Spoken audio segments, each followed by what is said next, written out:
ጤና ይስጥልን የተከበራችሁ ተመልካቾቻችን ዘወትር ሰኞ ረቡዕና አርብ በዚህ ሰዓት በቀጥታ ወደ እናንተ የሚደርሰው ዳጉ ቀጥታ ስርጭት ውይይታችን ተጀምሯል። ዛሬ በዳጉ ውይይታችን የታላቁ የኢትዮጵያ ህዳሴ ግድብ ዲፕሎማሲያዊ ጉዞ ያለፈበት ውጣ ውረድን እያነሳን ውይይት እናደርጋለን።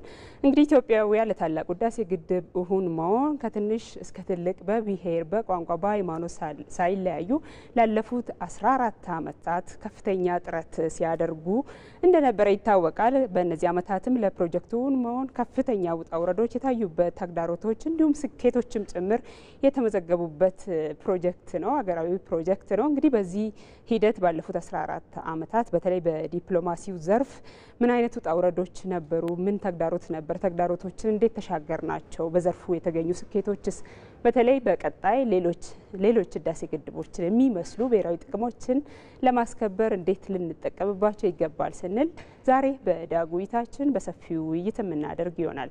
ውይይቱን እየመራው ሃይማኖት ገነን አብራችሁ ቆያለሁ። እዚህ አጠገቤ እንግዶች ጋብዣለሁ። እንግዶቼን ላስተዋውቃችሁ። አጠገቤ ያሉት አቶ ኪራም ታደሰ ናቸው፣ የድንበር ተሻጋሪ ውሃ ሀብቶች ተመራማሪ። እንዲሁም ሁለተኛው እንግዳይ አቶ ማሩ አብዲ የዓለም አቀፍ ግንኙነት ባለሙያና ተንታኝ ናቸው። እንግዶቼ ስለመጣችሁ እጅግ አድርጌ አመሰግናለሁ። መልካም ውድ ተመልካቾች እናንተም በያላችሁበት ሆናችሁ ባነሳነው ርዕሰ ጉዳይ ላይ ሀሳብ አስተያየት ወይም ጥያቄ ካላችሁ በቀጥታ ስልክ መስመራችን 0112704235 በመደወል ሀሳባችሁን ልታጋሩን ጥያቄ መጠየቅ ትችላላችሁ። አብራችሁ እንድትቆዩ በድጋሚ ጋብዛለሁኝ። እንግዶቼ ስለመጣችሁ በድጋሚ እያመሰገንኩኝ እንግዲህ መግቢያ ላይ እንዳነሳሁት ዛሬ የታላቁ ህዳሴ ግድብ ያለፈበትን ውጣ ውረድ በተለይ በዲፕሎማሲው ዘርፍ የነበሩ ተግዳሮቶች እንዲሁም ስኬቶችም ጭምር ነው የምንወያየው። እንዲሁ ለመግቢያ ያክል ግን በአጠቃላይ አገሪቷ ያላትን ተፈጥሮ ሀብት ከማወቅ እንዲሁም ከማልማትና ከመጠቀም አንጻር ምን አይነት ተነሳሽነት ወይም ምን አይነት አዎንታዊና አሉታዊ ተጽዕኖ ፈጠረ የህዳሴው ግድብ ጉዞ የሚለውን መነሻ ብናደርግ ብዬ አሰብኩኝ። ኪራም እኔ ጀምር። መልካም አመሰግናለሁ።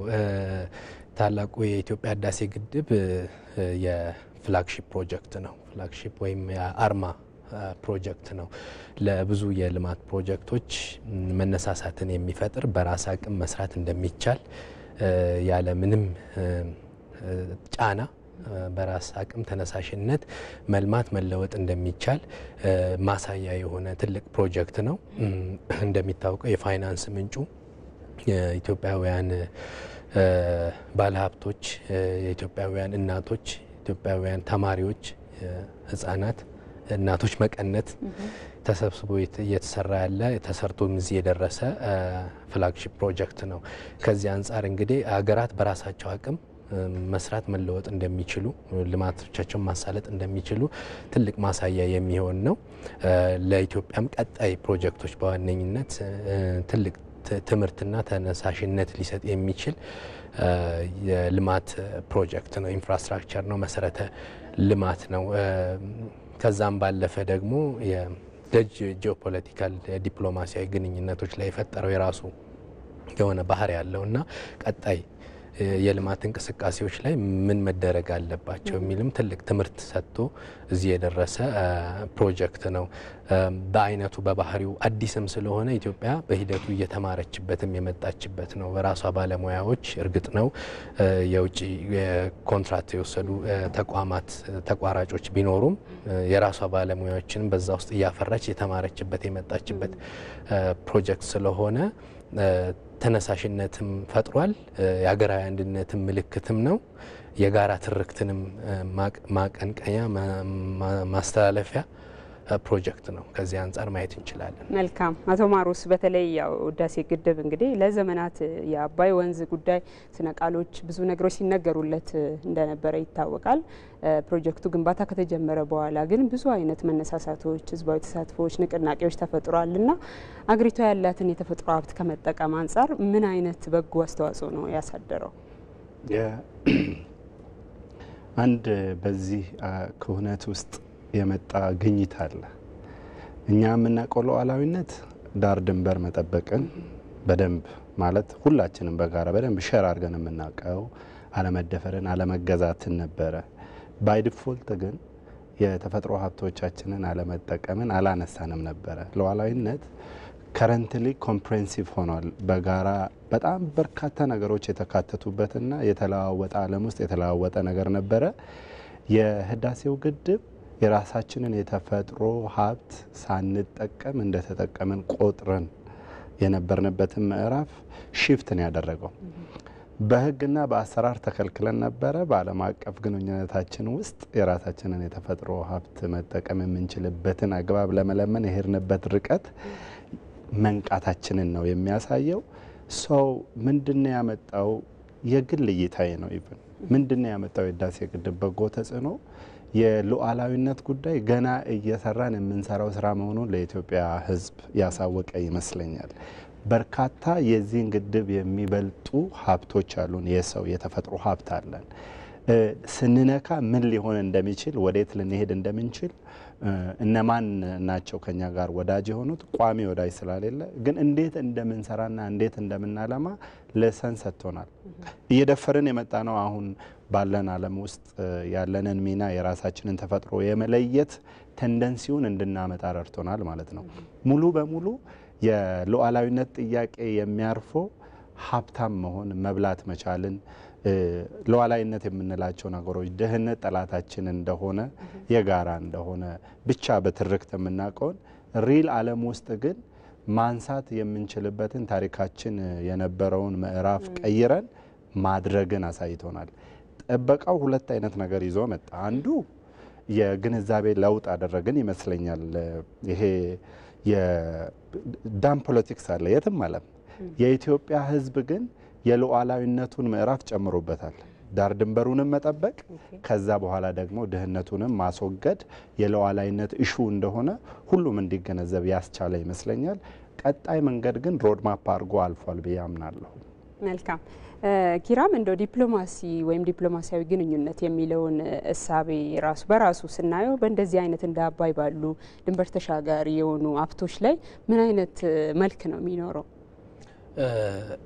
እንግዲህ በዲፕሎማሲ በመሰረታዊነት በድርድር በንግግር ችግሮችን የመፍቻ ቁልፍ መንገድ ነው።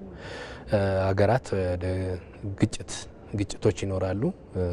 ግጭቶችን ግን በንግግር በሰጥቶ መቀበል በውይይት የሚቀርፉበት መንገድ ነው እና ድንበር ተሻጋሪ ሀብቶች በባህሪያቸው ከስማቸው እንደምንመለከተው ድንበር ተሻጋሪ ናቸው። ድንበር ተሻጋሪነታቸው ደግሞ ለግጭት መንስኤ እንዲሆኑ ያደርጋቸዋል። ምክንያቱም ተቃራኒ የሆኑ ፍላጎቶች ከድንበር ማዶ እና ወዲህ ስለሚኖሩ ማለት ነው። እነዛን ችግሮች እንዴት ነው የምንቀርፈው ነው። ከውሃ ሀብት ጋር ተያይዞ እርግጥ ነው ጉልህ የሚባል ዓለም አቀፍ በጦርነት ደረጃ ብናይ የተከሰቱ ጦርነቶች የሉም። ነገር ግን በድንበር አካባቢ ያሉ ውሃ ሀብቶችን የሚጋሩ ማህበረሰብ ክፍሎች ከሁለት እና ከዛ በላይ ባሉ ሀገራት መካከል ግጭቶችን አስተውለናል፣ በታሪክ የተመዘገቡ ማለት ነው። ነገር ግን ሀገራት ጉልህ ወደሆነ ጦርነት ወደምንለው የገቡበት ነገር የለም።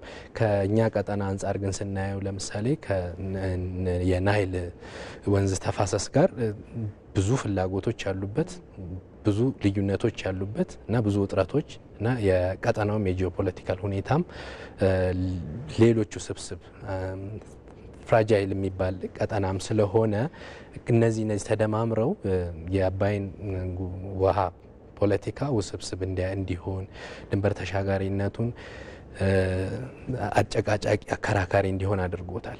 ያም ደግሞ ሲሆን የመጣበት ታሪካዊ ዳራ አለ። ለምሳሌ ከኢንስቲትዩሽን ከተቋማዊነት አንጻር ስንመለከት የናይል ወንዝ ተቋማዊ ሕግ ያለው ቀደም ሲል በቅኝ ግዛት ስር በነበሩት በግብጽና ሱዳን መካከል ነው። አሳሪ ውሃውን ለግላቸው ብቻ ለሁለቱ ሀገራት ብቻ በመከፋፈል ያሰሩት ሕግ አለ። ያ በባህሪው ለግጭት መንስኤ ሆኗል ማለት ነው። ላለመግባባት ግጭቱ ወደ ሌላ ምዕራፍ ተሻግሮ አልተሻገረም የሚለው እንዳለ ሆኖ ማለት ነው። ይሄ ባህሪው ተጨማምሮ በላይኛው ተፋሰስ ሀገራት መካከል ደግሞ ያለ የመልማት የህዝብ ቁጥር መጨመር፣ የመልማት ፍላጎት፣ የውሃ ሀብቱ ሁኔታ ይሄ ሲጨማመር ግጭቶች፣ ውጥረቶች እየተካረሩ መጥተዋል ማለት ነው። እነዚህ ግጭቶችና አለመግባባቶች በምን መልኩ ነው መቀረፍ የሚችሉት የሚለውን ስናይ ዲፕሎማሲያዊ መንገዶችን ኢትዮጵያ ለምሳሌ ከታላቁ የኢትዮጵያ ህዳሴ ግድብ ፕሮጀክት ጋር ተያይዞ የተከተለችው አካሄድ ማለት ነው። ፕሮጀክቱን የሚፈልገው ለልማት ስራ ነው። ልማትም ደግሞ ለኃይል ማመንጨት ነው። ይህ ኃይል የሚመነጨው ደግሞ 60 በመቶ በላይ የሚሆነው ህብረተሰብ ክፍሌ ጨለማ ውስጥ ስለሚኖር ነው። ከዛም ባለፈ ኢንዱስትሪዎችን ለማንቀሳቀስ ኢንዱስትሪዎች ተንቀሳቀሱ ማለት ስራ እድሎች ተፈጠሩ ማለት ነው። ስራ እድሎች ተፈጠሩ ማለት ያው ኢኮኖሚ ሀገር አደገች ተለወጠች ማለት ነው። ይሄ በዚህ አይነት ሊኒየር የሆነ አረዳድ እንኳን ብናየው እንዲህ አይነት ሂደቶች አሉት። እንግዲህ የታላቁ ህዳሴ ግድብ ፕሮጀክት ብቻ አይደለም። እንግዲህ ይህን ስናየው ሜጋ ፕሮጀክት ብቻ አይደለም፣ የጂኦፖለቲካል የዲፕሎማሲ መሳሪያም ነው ማለት ነው። ኢትዮጵያ በዚህ ውስጥ የፈነጠቀችው ያካሄደችው ነገር አለ። ፕሮጀክቱን በምትፈጽምበት ወቅት ዲፕሎማሲያዊ መንገድ በተለይ ፍትሃዊና ምክንያታዊ የውሃ አጠቃቀምን በማቀንቀን ረገድ ማለት ነው። ኢኩዊታብል ኤንድ ሪዝነብል ዋተር ዩዝ የምንለው ይህም ጽንሰ ሀሳብ የመጣው ከተባበሩት መንግስታት የውሃ ሀብት ድንጋጌ ነው። መሰረቱ ከዛ ስለሆነ ድንበር ተሻጋሪ ሀብቶችን በምክንያታዊነትና በፍትሃዊነት መጠቀም ያስፈልጋል ከሚል የመነጨ ነውና ያው ዲፕሎማሲው እንግዲህ በዚህ ውስጥ ነው የሚመጣው ማለት ነው። ታላቁ ህዳሴ ግድብን የኢነርጂ ዲፕሎማሲ የምንለው አለ። ለምሳሌ ኢነርጂ ዲፕሎማሲ የሚመነጨው ኃይል ለማን ነው የሚውለው? ለቀጠናው ሀገራት ወይም የተፋሰሱ ሀገራት ተጠቃሚ ይሆኑበታል። አሁን እያየን እንዳለ ነው። ለምሳሌ ከሱዳን፣ ደቡብ ሱዳን፣ ኬንያ እና ጅቡቲ የኢትዮጵያ የታዳሽ ኃይል ወይም ከሃይድሮ ኤሌክትሪክ ኤነርጂ የሚወጡትን ኃይሎች ተጠቃሚ ናቸው። በርካሽ እና ዘላቂነት ያለው አረንጓዴ ታዳሽ ኃይል ተጠቃሚዎች ናቸው። ይሄ ደግሞ ምንን አመጣ? ኤነርጂ ዲፕሎማሲ። ኢትዮጵያ ከነዚህ ጎረቤት ሀገሮች ጋር የምታደርገውን ግንኙነት ዲፕሎማሲያዊ ግንኙነት የኤነርጂ ዲፕሎማሲ እንድታደርግ አድርጓል። ለዚህ ትልቅ መሰረት የሚጥለው ደግሞ ታላቁ የኢትዮጵያ ህዳሴ ግድብ ነው። በድርድሩ፣ በሙግቱ፣ በክርክሩ ሂደት ውስጥ የኢትዮጵያ ዓላማና አቋም የሚታይበት እና የዲፕሎማሲ አቅጣጫውም እየተቀረጸ የመጣበት መንገድ ነው ማለት ነው። መልካም። ያው ከጅምሩ ጀምሮ የኢትዮጵያ ህዳሴ ግድብ ግንባታ መሰረት ከተጣለበት ጊዜ ጀምሮ ግንባታው ሲጀመር ብዙ ተግዳሮቶች ነበሩ፣ በተለይ በዲፕሎማሲው ዘርፍና እንዴት አየው አቶ ማሩ? ውጣ ውረዱ ምን ነበር? እንዴትስ ተሻገር ነው? ያ ዲፕሎማሲ የቅኖች መንገድ ብቻ አይደለም። ትንኮሳና ተንኮል አለበት፣ ቡድን አለበት፣ ጎራ አለበት፣ ሹክቻ አለበት። የትኛውም ዓለም ላይ የድርድር ማዕቀፍ ብቻ ሳይሆን የሄጀሞኒ ኢሹ አለበት። ግማሹ ገናና ሆኖ የመቀጠል ፍላጎቱን የሚያስቀጥልበት፣ ግማሹ ደግሞ ራሱን እንደኛ አይነት ደግሞ የሉዓላዊነት ኢሹ የገጠመበት ሆኖ ነው። ከመጀመሪያው ስንነሳ የኢትዮጵያ ኮንቴክስት ነው የተቀየረው። አንዱ ኮንቴክስት ሉዓላዊ ያልነበረችም በራሷ የተፈጥሮ፣ ስለዚህ ቅቡልነቷ አነስተኛ ነበረ ነው። ሰው በግሉም እንደሚገጥመው ሁሉ በሀገር ደረጃ እንደዛ አይነት ኢሹዎች አሉ። ቅቡል ለመሆን ራሱ ለመደራደር ራሱ ለመፈለግ ወንበር ላይ ተቀምጠው የራስን ፍላጎት ለመናገር የሚያስፈልጉ ቅድመ ሁኔታዎች አሉ። ያንን አይነት እንዳናሟላ ያሰቡና ያንን አይነት ፍላጎት ደግሞ በተቃረኑ መካከል የተወለደ ውልደት ነበረ የህዳሴው ግድብ። ከጅምሩ የኢትዮጵያን ሀያልነት የተረዱ በጠንቅቆ የሚያውቁ የኢትዮጵያን መንገድ ማስተጓገል ከተቻለ የኢትዮጵያን ቅቡልነት አብሮ ዝቅ ለማድረግ ኢትዮጵያ ይህንን ግድብ ሰርታ የምትጨርስ ከሆነ ሊኖራት የሚችለው የዓለም ላይ ያላት ቅቡልነት ምንና የት መድረስ እንደሚችል የተገመተና የታወቀ ምዕራፍ ስለነበረው ኢንቫይሮንመንታሊስቱ በኝ ማህበራዊ ጉዳዮችን የሚያነሱ ተቋማት በኝ አካባቢ ተበክላላችሁ ብለውናል። በመበከል የሚመሩ አገራት በሙሉ ተፈናቅለዋል፣ ሰዎች ይሰቃያሉ ተብለናል። ገና በጥናቱ ምዕራፍ ላይ እንደምታስታውሱት ጥናቱ ሲቀርብ ራሱ ለዳሙ የገጠሙን ነገሮች የነዛ ሎቢስቶች በሙሉ መጥቶ የዚህን የህዳሴውን ግድብ የሚመጣውን ውጤት ሳይሆን እንደሆነም የመጀመሪያው ጦርነት የነበረው በህዳሴው ግድብ ኢትዮጵያ የምታመጣውን ቅቡልነት ማስቀረት ነበረ። ኢትዮጵያ ባለችበት ሁኔታ ቀጠናው ላይ እንድትቀጥል ከቀጠናው ሄጀሞኒክ ሆና እንዳትወጣ እነሱ በሚፈልጉት ቴምፖና ሪትም ብቻ እንድትሄድ ሲፈልጉ የሚረዳዋት ካልሆነ ደግሞ የሚተዋት አይነት እንድትሆን የሚፈለግበት ጦርነት ውስጥ ስለነበረ የዲፕሎማሲ ቪክቶሪ ከመጀመሪያው ሀሳብ ነው የተነሳው። ራሱ ህዳሴው ግድብ የመገንባቱን ሀሳቡ ወደ መብቱ እንመጣለን። ሀሳቡ የኢትዮጵያ የነበራትን ዲፕሎማሲ እንዳልኳችሁ ኮንስፓረንሲ ይሰራበታል። ያ ኮንስፓረንሲ ሪጅኑ ላይም ኢንተርናሽናል መድረክ ላይም በድጋፍና በተቃውሞ ጀምሯል። ሶ ሀሳቡ በራሱ የዲፕሎማሲ ቪክቶሪ ያመጣ በደጋፊዎች ዘንድ፣ በእኛ ደግሞ እንደ ሀገር ሉዓላዊ የሚያደርገንን መንገድ ስለተከተለን ሁልጊዜ የሉዓላዊነት ጥያቄ የሚነሳው ባይዘ ድህነት አንደኛ ሉዓላዊነትን ገፋፊ ነው። ምንም ማንም አያዳምጥሽም። ምንም የመብላት ሁኔታሽን ሳታረጋግጭ እንደ ህዝብ የዲፕሎማሲ ጉዞ ኮንስፓረንሲውን በሀሳብ ማሸነፍ ጀመርን። በተግባር ደግሞ ወዳጅ ማፍራት ጀመርን። ጥናቶቻችንን ስናቀርብ እንዴት አድርገን ከተፈጥሮ ጋር የሰብአዊ መብት እንዴት እንዳስከበረና ሊያስከብር በሚችልበት መንገድ አከናውነን ስንነሳ የዓለም አቀፉን ህግ ተገዥነታችንና የሚያመጣውን ቀጠናዊ ትስስር ወንድሜ በጥልቀት አሁን ያነሳውን ኢንተርናሽናል ሪሌሽናችንን መጠገን የሚችል ማዋጣት ወደምንችልበት ማስተሳሰር ወደምንችልበት መድመቅ ወደምንችልበት ምዕራፍ ያሻገረ ነውና በዚህ የዲፕሎማሲ ጉዞ ላይ ቅቡል መንግስት እንዲኖረን አይጠበቅም። ብዙ ጊዜ እኛ ደግሞ እንደ መንግስት ብቻ ሳይሆን እንደ ሀገረ ግንባታ መሰረት ነው እያለን ያለ ነው። ምክንያቱም የዜጎችን ሉዓላዊነት ብቻ ሳይሆን ህልውና የምናረጋግጥበት ነው። ደሜር ፋክት የዓለም የዳም ፖለቲክስ አለ። ዓለም ውስጥ ዳም የሚሰራው አንዱ ሀገራት የተፈጥሮ ሀብቶቻቸውን የመቆጣጠሪያና የማሳያ መንገድ ነው። እኔ የራሴን የተፈጥሮ ሀብት ተቆጣጠሬ ከጎረቤቶቼ ጋር ደግሞ በጥቅም ላይ ይደራደራለሁ የሚል አሁን የሆነው ነገር ተቆጣጠረን። አሁን የደረስንበትን ምዕራፍ ደግሞ ተደራደረን፣ ተነጋገረን። የኢነርጂ ሪኩዌስት አሁን ከሳውዲ አረቢያ አለ። ሳውዲ አረቢያ እየተቃወመችን ነበር። ከሳውዝ አፍሪካ አለን እየተቃወመችን ነበር። ሶ የመጣው ሂደት ከተቃውሞ ወደ ቅቡልነት አብሮ ወደ መስራት አሁን ያኛው ኮንስፓረንሲ ቀርቶ ሪል የሆነውን ዲፕሎማሲ ይሄንንና ይሄንን በፍትህ ላይ ቆመን እንዴት አድርገን አብረን የኢነርጂ ኢንቴግሬሽን መፍጠር እንችላለን የሚለበት ነው። ከዛ ሀሳብ እስከ ዛሬ ድረስ በቪክቶሪ የመጣ ነው ማለት ይቻላል። አቶ ኪራም ምናልባት የኢትዮጵያ ዲፕሎማሲ ከህዳሴው ግድብ መጀመር በፊትና በኋላ ያለውን እንዴት ነው አነጻጽረ የምታየው? በሶስት ወይ በአራት ምዕራፍ ከፍለን ልናየው እንችላለን። በፊት የነበረው አሁን አቶ ማሩም ደጋግሞ ሲያነሳ እንዳለው የሉዓላዊነት ጉዳይ ኢትዮጵያ የምታነሳው የሊህ የልማት የሉዓላዊነት ጉዳይ ነው። ታችኞች ተፋሰስ ሀገራት ወይም ተገዳዳሪዎቻችን ደግሞ የታሪካዊ መብት፣ እዛ ውስጥ ደግሞ ፖለቲካ አለ። አሁን እንግዲህ ልዩነቱ የሚመጣው እዚህ ጋር ነው። ኢትዮጵያ ሳይንስና ቴክኒካዊ ጉዳዮችን ይዛ መጣለች። ያንን በዲፕሎማሲያዊ መንገድ በማቅረብ ታችኞች ተፋሰስ ሀገራት ታሪካዊ መብት የሚሉታል። ያ ታሪካዊ መብት የሚመነጨው ከምንድነው ስንል እንደ አውሮፓውያን አቆጣጠር በ1929 እና 1959 የተደረጉ የውሃውን ለሁለት የመጠቀም በሱዳንና በግብጽ ወንድሞቻችን መካከል ያሉ ስምምነቶች አሉ።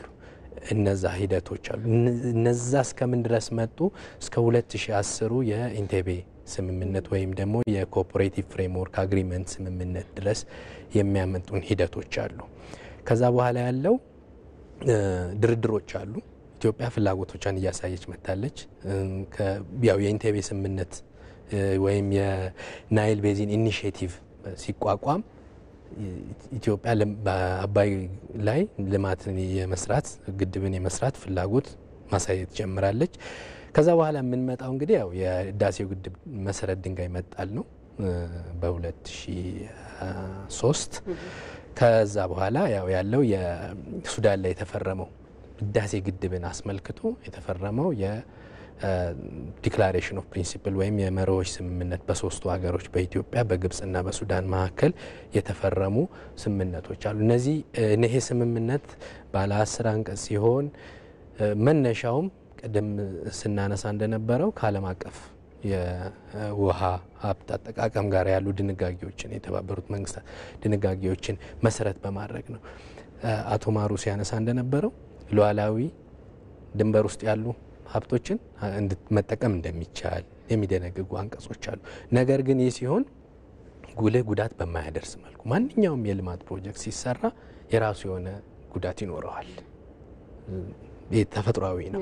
ነገር ግን ጉልህ ጉዳት በማያደርስ መልኩ ኮዚንግ ኖ ሲግኒፊካንት ሃርም የሚባለው ማለት ነው። በዛ መልኩ እና መረጃ ልውውጥ ግድቡ ጋር ተያይዞ ያሉ አሰራር ሁኔታዎችን ለሁለቱ የተፋሰሱ የታችኛው ተፋሰስ ሀገራት መረጃ ልውውጥ። ነገር ግን ይህ ስምምነት አሳሪ አይደለም።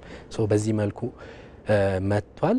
ያው እንቅስቃሴው ተፋጠነ ማለት ነው። ያው ውጥረቱ የከፍ እያለ መጥቶ ወደ 2019ና 2020 ላይ እንደ ፈረንጆቹ ዘመን አቆጣጠር ነው የምጠቅሰው ያለውን በአሜሪካ መንግስት በዩናይትድ ስቴትስና በዓለም ባንክ አደራዳሪነት በዋሽንግተን በግብጽ አነሳሽነት ሲደረግ የነበረውን ድርድር እናገኛለን። ያ በ2020 መጀመሪያ አካባቢ በአሜሪካ መንግስት አርቃቂነት ስምምነት ሰነድ ይመጣል። ያንን የስምምነት ሰነዱን የመጨረሻ ውጤቱን ያው ኢትዮጵያ አልተቀበለችው። የፍላጎቴን ኢንትረስቴን ይጎዳል ስላለች ማለት ነው። ከዛ በኋላ ያው የምናገኘው ከ2020 እስከ 2021 ወደ አፍሪካ ህብረት የተመራበትን ሂደት ነው የምናየው። በአፍሪካ ህብረት ጥላ ስር አፍሪካዊ ችግሮችን አፍሪካዊ መፍትሄ፣ አፍሪካዊ ተግዳሮቶች፣ አፍሪካን ሶሉሽንስ ፎር አፍሪካን ቻሌንጅስ እየተባሉ በዛ መልኩ በአፍሪካ ህብረት ጥላ ስር እየተካሄደ መጥቷል። በደቡብ ሱዳን በደቡብ አፍሪካ፣ በዲሞክራቲክ ሪፐብሊክ ኮንጎ እና ሌሎች ሴኔጋል ኦብዘርቫንት ሆነው እየተካሄደ ቆይቷል። ምንም እንኳን ውጤት አላመጣም ተብሎ መደምደም ይችላል። የኢትዮጵያ ኮሚትመንት እንዳለ ነው። ኢትዮጵያ ቁርጠኝነት እንዳለ ነው። በእነዚህ ድርድር ሂደቶች ውስጥ ኢትዮጵያ ፍላጎቶቿን ባስጠበቀ መልኩ የኢትዮጵያ ተደራዳሪዎች አቋማቸውን ሲገልጹ የኢትዮጵያውያንን ፍላጎት ሲያንጸባርቁ ነበረ። ያው ከዛ በኋላ የምናየው ያው በተባበሩት መንግስታት ድርጅት ወደ ጸጥታው ምክር ቤት የተመራበትና ያ ሽፍት ተፈጥሯል ብዬ አስባለሁ። እንደ በግሌ እዛ ላይ ምንድነው ዓለም አቀፉ ማህበረሰብ ስለ ህዳሴ ግድብ ሰፋ ያለ ግንዛቤ የያዘበት ነው ብዬ አስባለሁ። እንደምታስታውሱት የቀድሞ የውሃና ኢነርጂ ሚኒስትር ኢንጂነር ስለሺ ያደረጉትን ንግግር ታስታውሳላችሁ። በጸጥታው ምክር ቤት ኢትዮጵያ ይህን ግድብ ለምን እየሰራች እንደሆነ ፍላጎቶቿን በግልጽ ያስረዱበትና ከልማት አጀንዳነት ወደ ቀጠና የጸጥታ ጉዳይ እንዲሆን ግብጽ ውትወታ ያቀረበችበትና በተለይ ደግሞ በአረብ ሊግ አማካኝነት ወደ ጸጥታው ምክር ቤት ተደጋጋሚ እንዲሄድ የተደረገበት ሂደት ነው የምናየው። ያው የተባበሩት መንግስታት ድርጅት መልሶ አሁን ባለው ሁኔታ ወደ አፍሪካ ህብረት መልሶታል። ይሄ ነው ያለበትና ይሄ ድርድር ሂደት ነው። ነጥብ አንድ ደዋይ መስመር ላይ ስላሉ ሀሳባቸውን ንጋራ። ሄሎ ጤና ይስጥልን። ማን በልከት ነው? ከባህር ዳር መልከው ይባላል። መልካም፣ ስለ ደወሉ እናመሰግናለን። ሀሳቦት መቀጠል ይችላሉ። እና ሀሳቤ ምንድነው? በቃ በአባይ ጉዳይ ፕሮግራማችን እያየው ነበር። እጅግ በጣም ደስ ይላል። ከዚህ በመድረሱ ታላቅና ከፍተኛ የሆነ ደስታ ይሰማኛል። በመሆኑ ምንድነው አባይ ያው እንደሚታወቀው በመለስ ዜናዊ የተጀመረ ቢሆንም አሁን በዚህ ባለው በመንግስታችን ጥሩ እየሄደ ነው። ደስ ይላል። እኛም እየከፈት ነው። ነገም ህይወታችንና ትንፋሳችን እስካለ ድረስ አባይ ግድብን ከግብና ከዓላማ ለማድረስ እቅዳችን፣ ህልማችን ነው። ህይወታችን የምንገብርለት ግድብ ነው። ስለዚህ ከዚህ ላይ ደግሞ ያው ሲጀምርም አሁንም ደግሞ ወረዳ ቦታ ላይ ክልል ላይ የመብራት እንትን አለን። ይህም በዛው እናንተ ተግባርና ዓላማ አድርጋችሁ ለሁሉም ተደራሽ እንዲሆን ለገበሬዎች፣ ለነጋዴዎች፣ ለፋብሪካዎች ከፍተኛ ጥረት ማድረግ ይገባል። ይህም ብለው ምንድነው አሁን ለምሳሌ ወደ ኬንያ ወደ ሱዳን እየተሰጠ ነው። መሰጠቱ የዲፕሎማሲ ግንኙነት ማድረጉ መልካም ነው። ነገር ግን ከዚህ ያለው አቅርቦቱ በጣም ትንሽ የማነስ አለና ካሁንም ቢሆን ለወደፊቱ እንዲታሰብበት ስላለው እጅግ በጣም አመሰግናለሁ። መልካም፣ እጅግ እናመሰግናለን። የባህር ዳር ደዋያችን እሺ እንቀጥላለን። አቶ ኪራም ያቋረጥኩ ሀሳብ ነበረ በተለይ ለጸጥታው ምክር ቤት የቀረበበት ጊዜ ላይ የነበረው ሁኔታ ከዲፕሎማሲ አኳያ ከዛም በኋላ ያሉትን ያነሳልን ነበር። አዎ የኛ ዲፕሎማቶች በጸጥታው ምክር ቤት ያሰሙት ድምጽና ሙግት አለ። ይህ የጸጥታ ጉዳይ ሳይሆን ሰላምና ደህንነት ጉዳይ ሳይሆን የልማት ጉዳይ ነው። የኢትዮጵያ ፍላጎትና መነሻና መድረሻ ልማት ማድረግ ነው እንጂ በቀጠናው የሰላምና የደህንነት ስጋት መፍጠር አይደለም። እንግዲህ በተገዳዳሪዎቻችን ይህንን ጉዳይ የሚያደርጉ አጀንዳ የጸጥታና የሰላምና የደህንነት ጉዳይ የሚያደርጉት ለምንድን ነው? ዓለም አቀፉ ማህበረሰብ ቀጠናውን የሚያይበት መንገድ ስላለ ነው።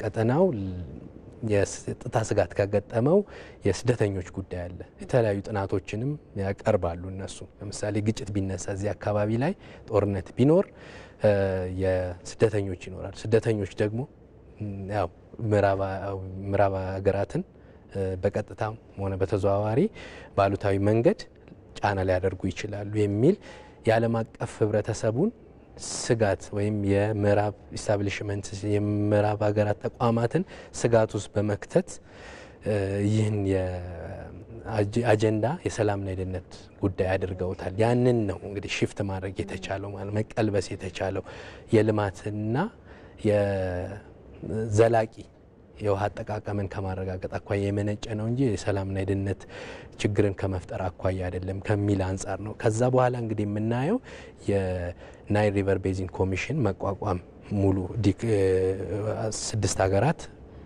በህጎች በሀገሮቻቸው ህጎች በፓርላማ አጽድቀው ህግ አድርገው ራቲፋይ አድርገው ፈርመው ወደ አፍሪካ ህብረት ከተመራ በኋላ አሁን እንግዲህ ከ1929 እና 1959 በኋላ የምናየው ትልቁ የጋራ ኮሚሽን ነው ማለት ነው።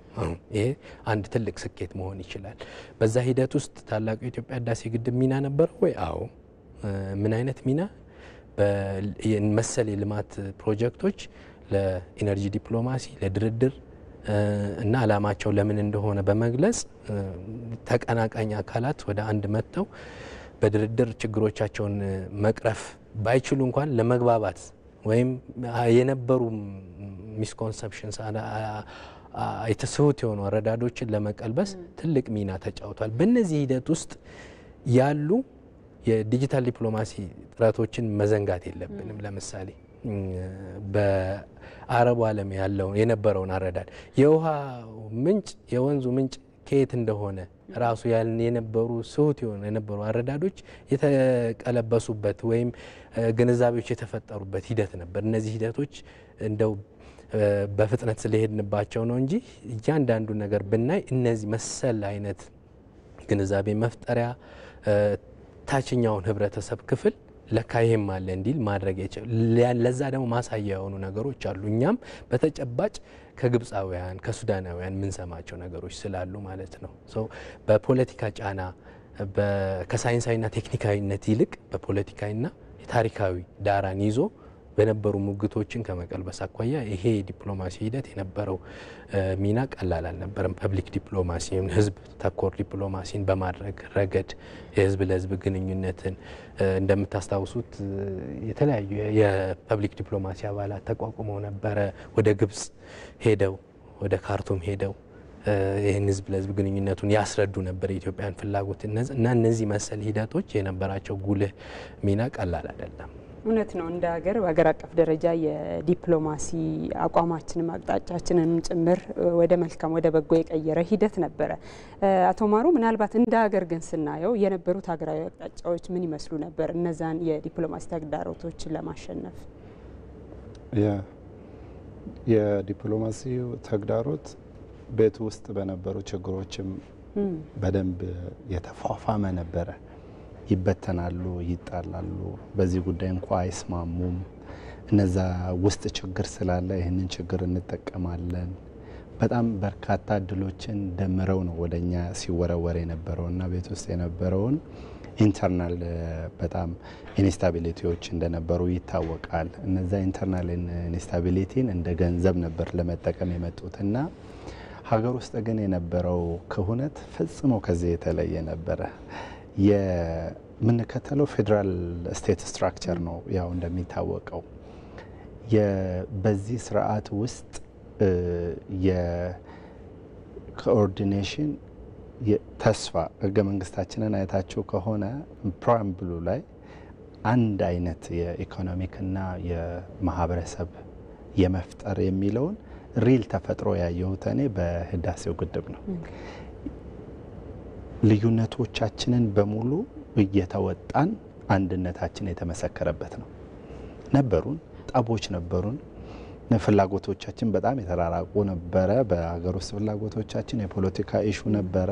በጣም በርካታ ሜሶች ነበሩ በሀገር ውስጥ። ነገር ግን አባይን ስንመለከት ግን እነዛ ልዩነቶቻችን በሙሉ ዩኒቲ ሆነውን ነው የቆም ነው። በአንድነት ነው የቆም ነው። ፍላጎታችንም ደግሞ አንድ ነበረ። ይሄ የተቃጣብንን አደጋ ለመመለስ ተችሏል። የተሰራው ሴራ እጅግ በጣም ከባድ ነው፣ ቀላል አልነበረም። የሄዱበት ርቀት በጣም ከባድ ነበረ። አገር ቤት የነበረው ግን አባይ ሲነሳ ህዝቡ ውስጥ የነበረው ስሜት፣ የቀጠለው ስሜት፣ ያመጣው ኮሚትመንት፣ የከፈለው ዋጋ፣ መስዋዕትነት፣ ያለው ተስፋ የጠላቶችን ፍላጎት ከንቱ ነው ያደረገው። በጣም ብዙ ጊዜ ለማንሳት እሞክራለሁ።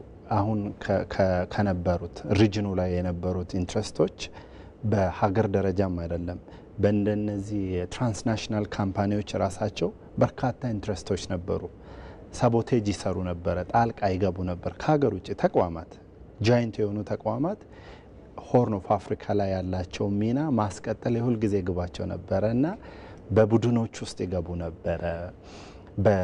በዛ ሁሉ ውስጥ ግን ሊነካ ሊደፈር ያልቻለ አይነት አንድነት የታየበት ስለነበረ መክቶታል። ምስክር ነው ማለት ነው። አባይ ግድብ እያለቀ ኦልሬዲ የመጨረሻው ምዕራፍ ላይ ስለሆነ ምስክር የቆመ አለ። ስቲል ህዝቡ ውስጥ ያለው ተስፋ ትልቅ ስለሆነ የመጨረሻውን ሙከራዎች አሁን የምናነሳቸውን የግብጽ ጉዞ ጠፍቷቸው አይደለም። ከኛ የተሻለ በጣም ብዙ ነገር አላቸው። በተቃራኒው ነበር ወደኛ የሚመጡት ኔጋቲቭን ፓርቲ ይዘው። እዚህ የነበረው አንድነትና ህብረት ለሀገር እንደ ሀገር አንድነታችንን ሊያሳዩ ከሚችሉ ነገሮች ጥቀሱ ቢባል ይሄንን ግድብ ነው የምናነሳው እና እነዚህ ነገሮች መመከት ተችሏል፣ መመለስ ተችሏል። የአገር ውስጥ አንድነትን ራሱ ሰርቷል። ሌላ ሀገራዊ አጀንዳችን ነው፣ ሀገራዊ ማንነታችን ነው፣ መገለጫ ነው፣ ከፍ ማድረግ እንችላለን ነው። በደንብ አሳይቶናል።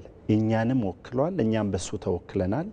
የአንድነታችንን መገለጫ ሆኖ ስለነበረ ከውጭ የሚመጡ አሉባልታዎችን መክቶ እዚህ ደርሷል። ስለዚህ በጣም ውጤታማ ነበር። እንዴት ነው ግን እንደዛ አይነት አሁን ቅድም እንዳልከው ሀገር ውስጥ በጣም ብዙ ችግሮች ነበሩ፣ ግጭቶች ነበሩ፣ ጦርነት ነበር፣ ኮቪድ ነበር፣ ብዙ ነገር ነበረ።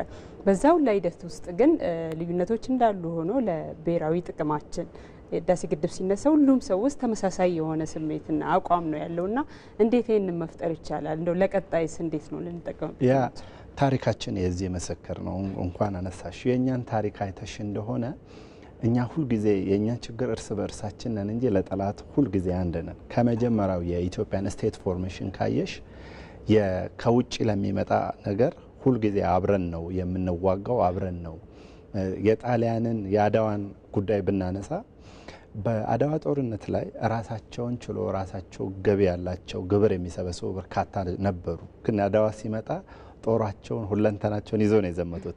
ይሄ የኢትዮጵያን መገለጫ ነው። የሀገር ኢንትረስት ላይ ሀገርን አንድ ሊያደርግ በሚችል የተወለድንበት አንዱ የሳይኮሎጂካል ሜካፓችንም ለዚህ የተጋለጠ ነው።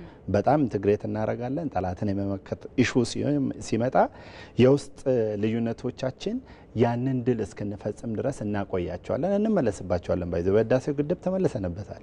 በየቦታው እሳት የነበረበት ጊዜ ግብጾች ስፖንሰር በሚያደርጉበት ጊዜ የኢትዮጵያ ሕዝብ ከራሱ ጉዳይ ወጣ ይልና አባይን ፕሮቴክት አድርጎ ወደ ራሱ ጉዳይ ይመለሳልና የዚህ የኛ ታሪክና ማንነት የተመሰረተበትን እውነቶች አይታችሁ ከሆነ የሀገር ጉዳይ ነው ከተባለ፣ ሀገራዊ ጥቅም አለው ከተባለ፣ ኢንትግሬት ያደርጋል ከተባለ ኮሚትመንቱ ሀይ ነው። አሁን የሚቀጥለው ማስቀጠል ብቻ ነው። አንድም ፕሮጀክት ምን ያክል ሀገራዊ እንደሆነ ማሳየትና ማሳወቅ የሚችል አካል ካለ የህዝቡ ኢንቴግሬሽን ሁልጊዜ ሴፍ ነው፣ የተጠበቀ ነው።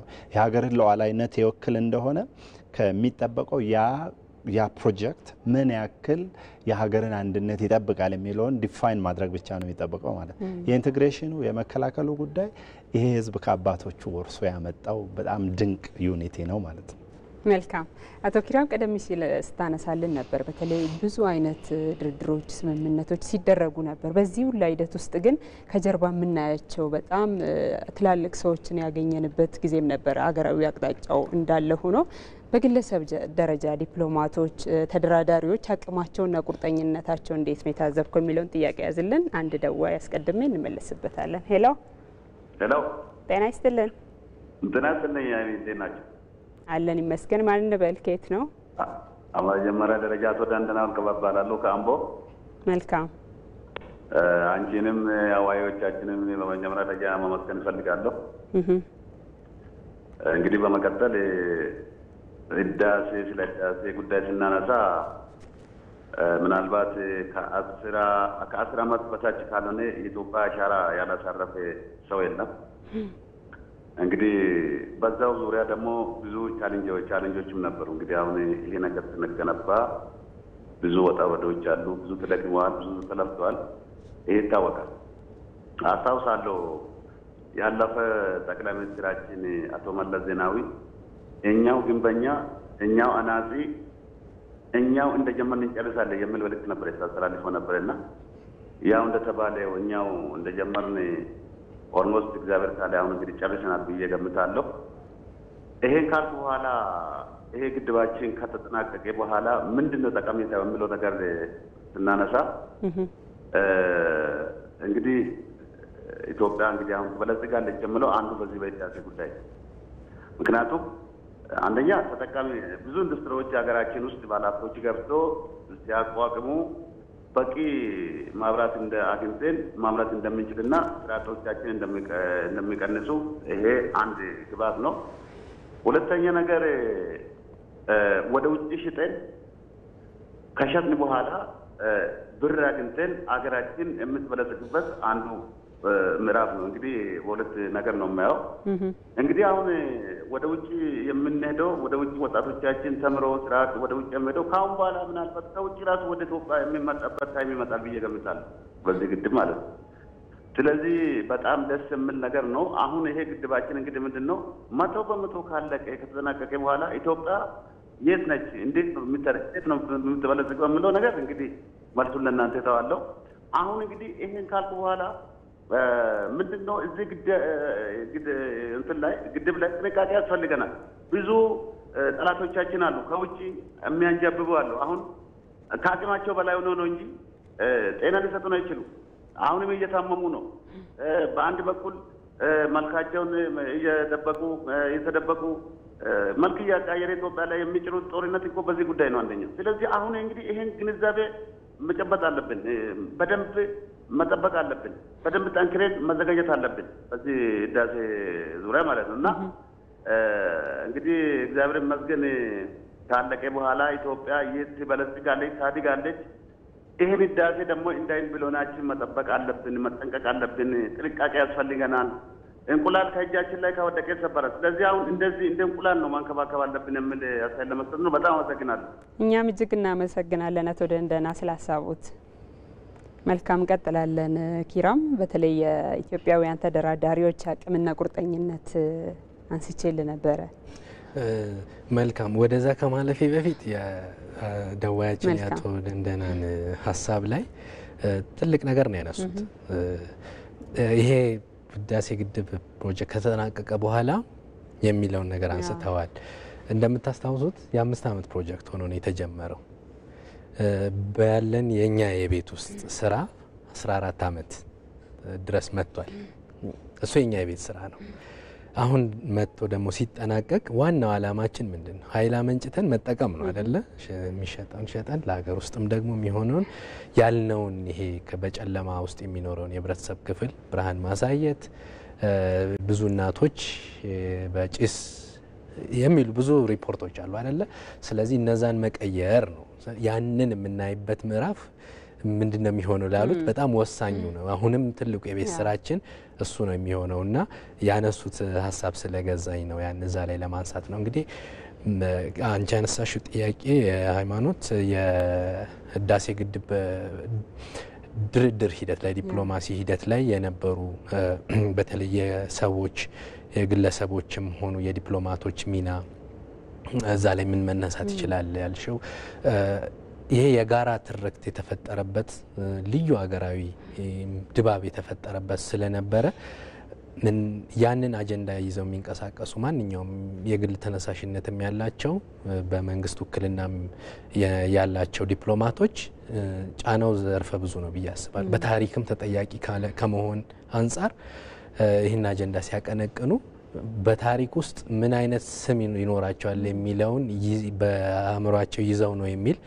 እምነት አለኝ። አምናለሁም እንደዛ ነው። እንደምታስታውሱት በዋሽንግተን የነበረው ድርድር በጣም እልህ አስጨራሽ በተለይ በቀድሞ የስልጣን ዘመናቸው ፕሬዚደንት ትራምፕ ሲናገሩት የነበረው ነገር እንደምታስታውሱት አስጨናቂ ነበርና ያ የሚመነጨው እንዲሁ ከባዶ ሜዳ አይደለም። በተለይ ግብጽ ከምዕራቡ ዓለም ጋር ያላት ረጅም የኢኮኖሚና የፖለቲካ ትስስር ጋር የሚመነጭ ነው ማለት ነው። ያንን ቀልብሶ ያንን ተቋቁሞ የኢትዮጵያን እውነታ አስረድቶ ማለፍ በራሱ ትልቅ ኃላፊነት ነው እና እዚህ ውስጥ ግለሰቦች፣ ዲፕሎማቶች፣ ቴክኒካል ቡድን አባላት የተጫወቱት ሚና ቀላል አይደለምና ለዛም ክብር ይገባቸዋል። ከዛ ባለፈ በዲጂታል ዲፕሎማሲው ነው። ለምሳሌ እኔና ጓደኞቼ ስናደርግ የነበረው የዲጂታል ዲፕሎማሲ አክቲቪቲዎች ነበሩ። የአረቡን ዓለም ግንዛቤ በማስፋት ረገድ ውሃውን ሙሉ በሙሉ ልዘጉት ነው የሚሉ አይነት በጣም እንደው ትንሽ ቂልነት ያዘሉ የሚመስሉ ጥያቄዎች ይሰነዘሩ ነበር። እነዛን ትንሽ የሚመስሉ ነገር ግን ብዙ ሚሊዮኖችን ሀሳብ አረዳድ ሊቀረብሱ የሚችሉ የዲፕሎማሲ እንቅስቃሴዎች የህዝብ ተሳትፎ ያለበት የዲፕሎማሲ እንቅስቃሴ ነበርና ከዛ አንጻር ፍሬያማ ነበረ። ዲጂታል ዲፕሎማሲ የሚለው ሀሳብ የራሱ አዲስ ነገር ነው አይደለ? ለኛ በደንብ ተግባራዊ የተደረገበት ነገር ነው። ሁሉም ሰው ግድቡ የኔ ነው የሚለው ለምሳሌ ሃሽታግ እንደምታስታውሱት ግድቡ የኔ ነው የሚል በደንብ ሁሉም ሰው ታክሲ ላይ ስታዩ ስቲከር ተለጥፎ ምን መንገድ ላይ ነው ያለን አይደለ? ሶሻል ሚዲያ ላይም ያንን ዲጂታል ሚዲያ አማራጮች ላይ በስፋት ሲቀነቀን የነበረ ነው። ያው ኢንጂነር ስለሺ አንድ ጋዜጠኛ ሲጠይቃቸው የኔ ግድብ ነው ግድቡ የኔ ነው ብለው በመለሱ መሰረት ያንን ነው እንግዲህ ይሄ ህዝቡ ተሳትፎ እንዲኖረው ህዝቡ የኔነት ስሜት ከፍተኛ ተጽዕኖ ፈጥሯል። አንዳንድ የላይቭ ስርጭቶች ላይ እስከ 90 ሚሊዮን ህዝብ የሚያዳምጠው የአልጀዚራ የሙግቶች ላይ ተሳትፎ ያለው ነው። ለምሳሌ 90 ሚሊዮን ህዝብን በመካከለኛው ምስራቅና በሰሜን አፍሪካ ማግኘት ቀላል አይደለም። እዛ ውስጥ የሆነ ሀሳብ ጭሮ ማለፍ ማለት ነው። የኢትዮጵያ አቋም ይሄ ነው ብሎ ማለፍ። ከዛ በኋላ የሚመጡ መልእክቶች አሉ። በግል ለምሳሌ እኔ የሚደርሱ መልእክቶች አሉ። ፐርፐዝ አለው ማለት ነው። ማረገው ነገር እንድትይ የሀገርሽ ዲፕሎማት እንደሆንሽ ያሳይሻል ማለት ነው። ያ ደግሞ ሲባል የታችኞቹ ተፋሰስ ሀገራትን ከመጉዳት እነዛን የህብረተሰብ ክፍሎች ከመጨቆን ተነሳስተን በክፉ መንፈስ ሳይሆን በበጎ ፍላጎት መሆኑን የጋራ የመልማት ፍላጎት የውሃውን ዘላቂነት ከማረጋገጥ አኳያ መሆኑ ይሄንን እናይበታል። በዚህ ሂደት ሌላ የመጣው ነገር ኢትዮጵያ የያዘችው ሳይንሳዊና ቴክኒካዊ ጉዳዮችን ማጉላት ነው። ሉዓላዊ የውሃ ተጠቃሚነትን ይዞ ማለት ነው። በግብጽ በኩል በዋነኝነት የነበረው ታሪካዊ መብት የሚሉ ነው እና የውሃ ደህንነት ወይም ብሔራዊ ደህንነት ጉዳይ ነው። በሳይንሳዊና ቴክኒካዊ ጉዳዮች ስንል በሳይንስና ቴክኒክ መደገፍ ማለት ነው። በጥናትና ምርምር ለምሳሌ ሁላችንም የወሰድናቸው ኢኒሼቲቮች አሉ። እኔ አንድ ጥናታዊ ጽሁፍ አሳትም ያለው የተፋሰሱ ምን አይነት የትብብር ማዕቀፍ ቢከተል ወይ ምን ምክረ ሀሳቦች ይኖራሉ የሚለው ለግብጽ ፖሊሲ አውጪዎች ጭምር ማለት ለግብጽና ሱዳን ፖሊሲ አውጪዎች ለላይኞቹ ተፋሰስ ሀገራት ማለት ነው። ምን አይነት አሁን ሳይንሳዊና ቴክኒካዊ ስንል ይሄንን ነው ማለት ነው።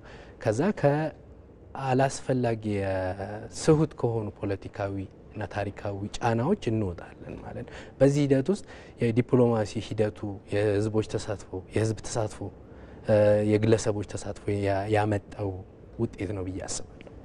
መልካም ተማሩ እንደው በዲጂታል ዲፕሎማሲውን በሰፊው አንስተናል እና በፐብሊክ ዲፕሎማሲው ዘርፍ በተለይ ህዝብ ለህዝብ ግንኙነቱ ላይ ቀደም ሲል አንስተናል የአስተሳሰብ ለውጥም ጭምር የመጣበት ስለነበረ ምን አይነት ተጽዕኖ ፈጠረ? ተጽዕኖ እንግዲህ በልኬት መናገር በጣም ከባድ ነው። ውጤት ያመጣ ተጽዕኖ ግን ፈጥሯል። ውጤት ያመጣ ተጽዕኖ ፈጥሯል። በዚህ መካከል ግን መነሳት ያለበት የህዳሴውን ግድብ ሌላ ሀገር እየሰራው ቢሆን ይህንን ያክል አይሆንም ነበረ። የነሱ የተሻለ ሁልጊዜ የዚህኛው የዓለም የፖለቲካ ስርዓት በቡድንና በጎጥ የተወጠረና የተያዘ ነው። እዚህ መካከል ግን ኢትዮጵያ ከኔቸሯ ተነስታ ሁልጊዜ የዲፕሎማሲው መንገድ ስለምትከተል ነው። የህዝብ ለህዝብ ካየን ተጽዕኖ በጎ ተጽዕኖ አምጥቷል። አንዱ ፐርፐዙ ላይ የጋራ የሆነ አይነት አንደርስታንዲንግ እንዲኖር ተደርጓል። እሊቶች የተሳተፉበት ነው። የህዝብ ለህዝብ ግንኙነቱንም በርካታ ቻሌንጅ የገጠመበት አንዱ ምክንያት አይታችሁ ከሆነ የኢንቫይሮንሜንታል አክቲቪስቶቹ ያነሱት የነበረው የዛኛውን ጉዳት ሳይሆን እዚህ አካባቢ ላይ የሚደርሰውን ጉዳት እኮ እያነሱ ነበረ። ተፈናቃዮቹ በቃ ህይወታቸው ተመሰቃቅለዋል ምናምን ብለዋል። ካሉበት ናቹራል ራይታቸውና ሂውማን ራይት ያልቀረበ ክስ አልነበረም። ያ ማለት እዛ ጋር ያለው ልማት እንደማይመለከተውና ማዕከል ላይ ያለው ጥቅም በጣም ብዙ ጥናቶች ናቸው። ለምንድን ነው ይሄንን እያነሳ ያለሁት? ምን ጥቅም መጣ የሚለውን ጥያቄ በቀጥታ ለመመለስ ነው። የተነሱ ነገሮች እዚህ ጋር ያለውን ከዛው ከቦታው ተነስቶ እስከ ማዕከል ያለውን ግንኙነት የሚረብሹ አንዱን ተጠቃሚ አንዱን ተጎጂ የሚያደርጉ ነበረ። ወደ ሀገራት ስትመጪ ደግሞ የአንዱን ህዝብ ጠቅሞ አንዱን ህዝብ ደግሞ የሚበድል ነበረና የህዝብ ለህዝብ ግንኙነቱ ምንድነው ጠቀሜታው? የኢንቴግሬሽን ፖይንት እንዳለ አብሮ የሚለማ እንደሆነ ከዛ ላይ የሚገኙ ግኝቶች ደግሞ በጋራ መጠቀም እንደሚቻል ከዛ ዘለን ደግሞ ሌሎች ማዕራፎች ላይ ገብተን መስራት እንደምንችል በጣም ብዙ ሴክተሮቻችን ደግሞ ኦፕን እንደሆኑ ያንን ደግሞ ልንገናኝ እንደምንችል ትስስሮች እንዳሉን ቀዳሚ ታሪኮች እንዳሉን ቀዳሚ ግንኙነቶች እንደነበሩን ያንን ደግሞ በአዲሱ ሁኔታ ማደራጀትና መጠቀም እንደምንችል ውጤት ያመጣ ነው ማለት ነው። የህዝብ ለህዝብ ዲፕሎማሲው ደግሞ እነዚህ ነገሮች እየፈወሰን የመጣው ከሰፈር አንስቶ ሰፈር ለሰፈር እንዳይተማመን የተካሄደበት ሂደትን ከሰፈር እስከ ሀገር ፈውሶ ከዛ ደግሞ ለህዝብ ለህዝብ ያለውን ግንኙነት የተሻለ ግንዛቤ የሚፈጥር ለጋራ ሙቹዋል የሆነ ቤኔፊት አለውና በጋራ መጠቀም የሚቻልበትን ፕላትፎርም ከማስገንዘብ አንጻር ጥሩ ውጤት ያመጣ ነው። በተለይ አገር ውስጥ የነበረው ርብርብና መነሳሳት እንዳለው ነው። በዓለም ደረጃ ደግሞ ያሉት የዲያስፖራው ማህበረሰብ ሚና በጣም ከፍተኛ ነበረ። በገንዘብም በችግሮችን ተግዳሮቶችን ከመቋቋምና ከነሱ ጋር ከመታገል አንጻር ከፍተኛ ነበር አይደለ? የዲያስፖራው ማህበረሰብ ኤግዛክትሊ። ያ አሁን አንዱ የህዝብን ቻሌንጅ የምታደርጊው በሀሳብ ነው። ተበልቷል ግድቡ ብለሽ ተነሽና ህዝብ ውስጥ አንተ ነው የበላው የሚል ነው። የህዝብን አቴንሽን መውሰድ የሚቻልባቸውን ክሁነቶች ተፈጥረዋል። ህዝቡ ግን ከነበረው ተሳትፎ ያ ግንኙነት ደግሞ እነዚህ አይነት እሳቤዎችን እያደቀቀ ነው ያለፈው ወደ ተሻለው ነገር አምጥቷልና ተሳትፎን ማረጋገጥ ብቻ ሳይሆን የተሳትፎንም አላማ ደግሞ አብሮ መረዳትንም አምጥቷልና ውጤታማ ነበር ማለት ይቻላል። በዚህ ሂደት ውስጥ ምን አይነት አዳዲስ እሳቤዎች ተፈጠሩ? ለምሳሌ ችግሮችን በራስ አቅም ቅድም ወደ አፍሪካ ህብረት የተመለሰበትን ሂደት አይተናል። በራስ አቅም የመፍታት እንዲሁም ደግሞ የተሰሚነት ደረጃ ራሱ መጨመርና የመሳሰሉት ላይ ምን አይነት አዳዲስ ግኝቶች ተገኙበት ማለት እንችላለን? መልካም። እነዚህ አዳዲስ ግኝቶች ከድንበር ተሻጋሪ ናቸው። ከኢትዮጵያም ባሻገር ለቀጠናውም ለአፍሪካም ለዓለምም መሰል ሁኔታዎች፣ ሂደቶች፣ ዑደቶች ተምሳሌት መሆን የሚችሉ ናቸው። አንደኛ ከቅኝ ግዛት ስምምነት ወደ የትብብር ማዕቀፍ ወይም ደግሞ ፍትሃዊ የውሃ አጠቃቀም የሚል ሀሳብ ሽግግር የተቀነቀነበትና ያም በጉልህ ዲፕሎማሲያዊ መንገድ በተከተለ መንገድ ውትወታ የተደረገበት ያ ሽግግር የታየበት ነው። ከዚህ አንጻር ውጤታማ ነው ማለት እንችላለን። ሁለተኛው የአፍሪካዊ ተግዳሮቶችን በአፍሪካዊ መፍትሄ የሚለው እሳቤ በደንብ የተቀነቀነበትና ምንም እንኳን አፍሪካ ህብረት የመጨረሻ ውጤት ማግኘት ባይችል ለአፍሪካ ህብረት ግን ለቀጠናዊ ጉዳዮች ላይ ንቁ ተሳትፎ ማድረግ የሚችል ጥሩ ትምህርት ሰጥቶ የመጣ ሂደት ነው። ይሄ ትልቁ አንዱ ተጠቃሽ ነው። ሌላው የመሰረተ ልማት ለዲፕሎማሲ መሳሪያ ሆኖ መከተል እንደሚችል ታላቁ የኢትዮጵያ ህዳሴ ግድብ ብቻ አይደለም፣ የዲፕሎማሲ መሳሪያም ነው ማለት ነው። የዩኒላተራል ዴቨሎፕመንት ወይም ተናጠል ልማት ሲያካሂዱ ሀገራት ያንን ተጠቅመው ዲፕሎማሲያዊ ጫና ማድረግ እንደሚችሉ የታየበት አንዱ መንገድ ነው። ከዚህ አንጻር እንግዲህ በአፍሪካ ውስጥ ያሉ መሰል የመሰረተ ልማት ወይም ኢንፍራስትራክቸር ፍላጎቶች ቢኖሩ ሲቀነቀኑ አሁንም አሉ። በናይል ተፋሰስ በላይኞቹ አባል ሀገራት መካከል ፍላጎቶች አሉ። እነሱ ከዚህ ትምህርት የወሰዱበት ነው። ሌላው የባለ ብዙ ወገን አደራዳሪዎች ስብጥር ወይም መልቲፖላር ሚዲዬሽን ዳይናሚክስ የሚባል ነው።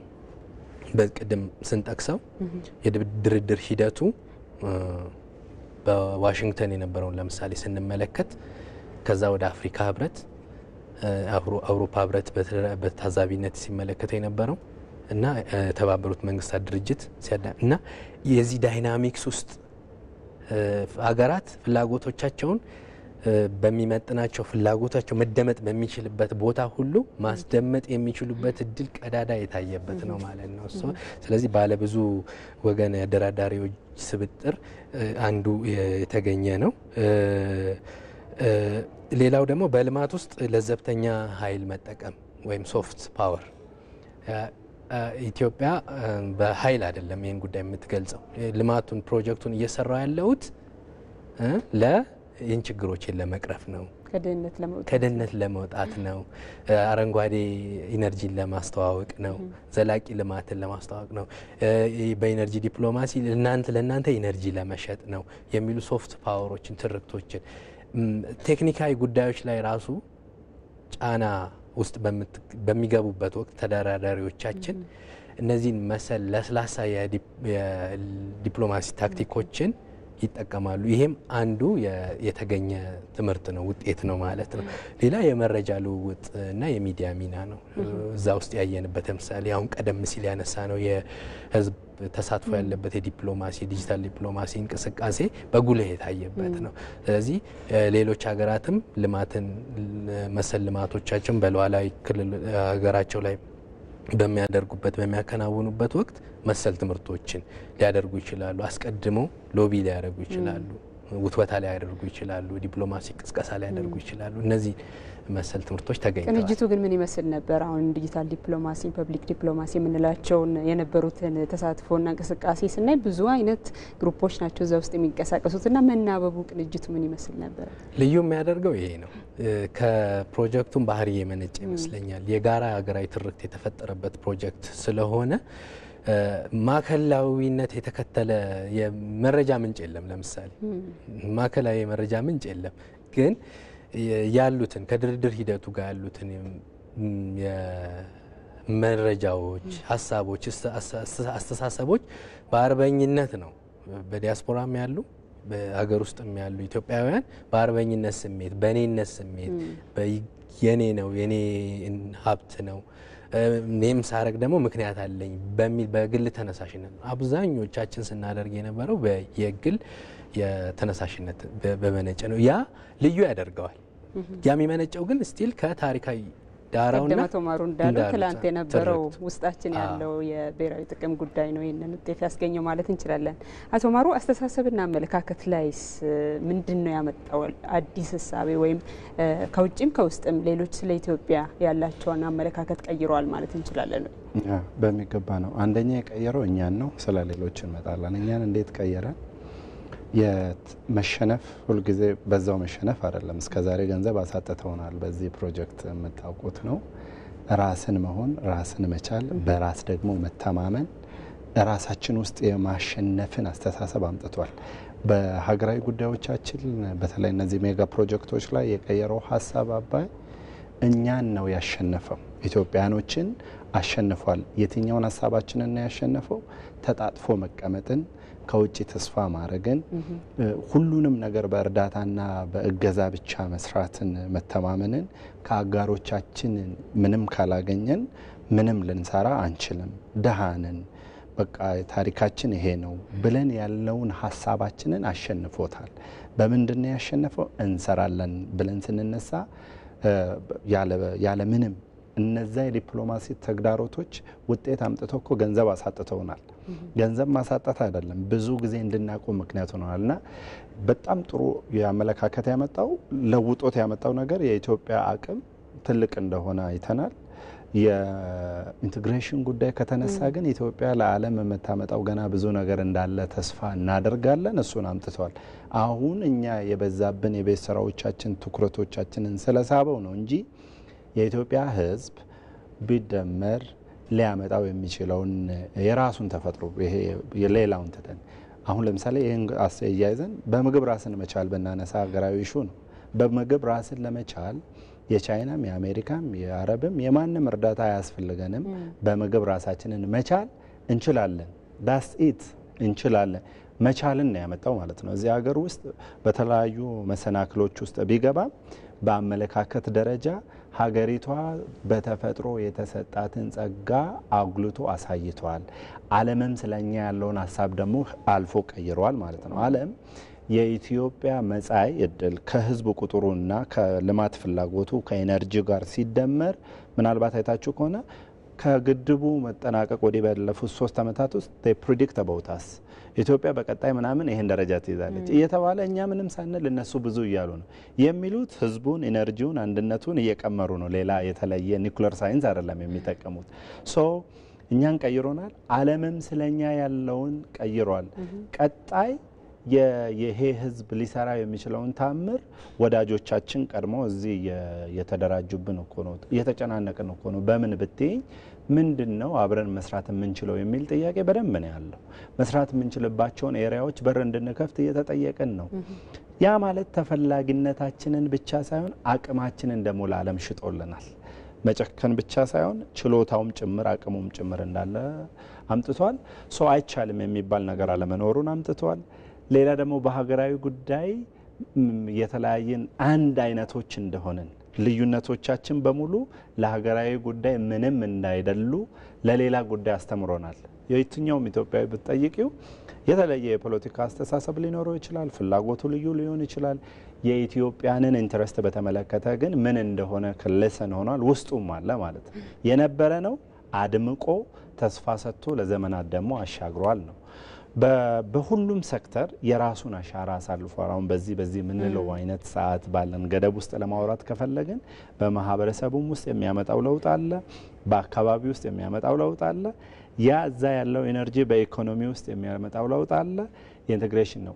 አስተሳሰብን ግን መቻልን ስላመጣ ያ መቻል ግን በሁሉም ሴክተሮች ውስጥ ከጊዜ በኋላ እውን ሆኖ የምናየው ነው የሚሆነው ማለት ነው።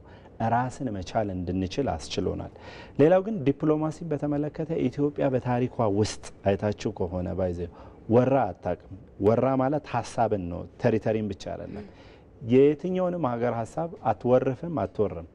የራሷን ኢንትረስት ማስጠበቅ ከቻለ አብራ መስራት የምትችል ነች። አሁን እኛ ቻይና ወዳጃችን ነች፣ አሜሪካ ወዳጃችን ነች፣ ኢራንም ወዳጃችን፣ ጎረቤት ሶማሌ ወዳጆቻችን ናቸው። እስከ መቼ? የኢትዮጵያን ሕዝብ ፍላጎትና ጥቅም እስካልነኩ ድረስ ማለት ነው።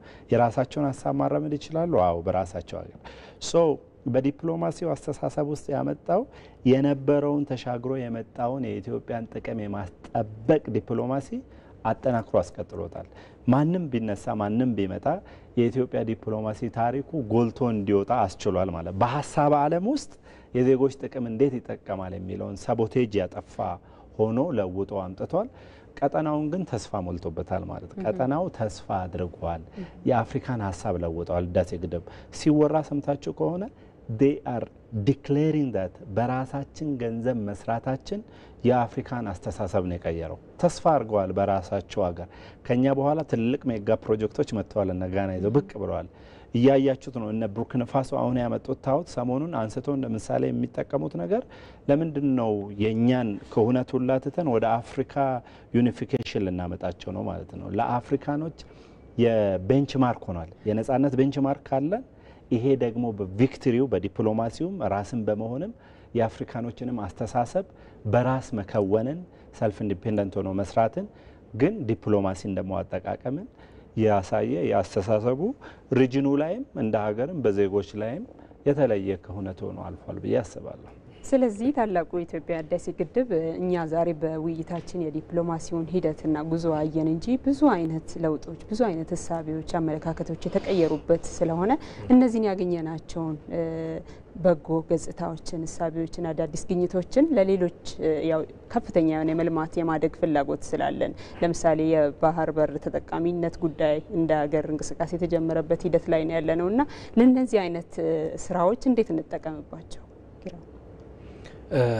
የተጀመሩ በጎ እንቅስቃሴዎች ላይ ዳብሮ በመቀጠል ህዝብ ተኮር የሆኑ ዲፕሎማሲያዊ እንቅስቃሴዎችን አጉልቶ እና የህጋዊና ቴክኒካዊ ጉዳዮች ላይ ጠንካራ የሆነ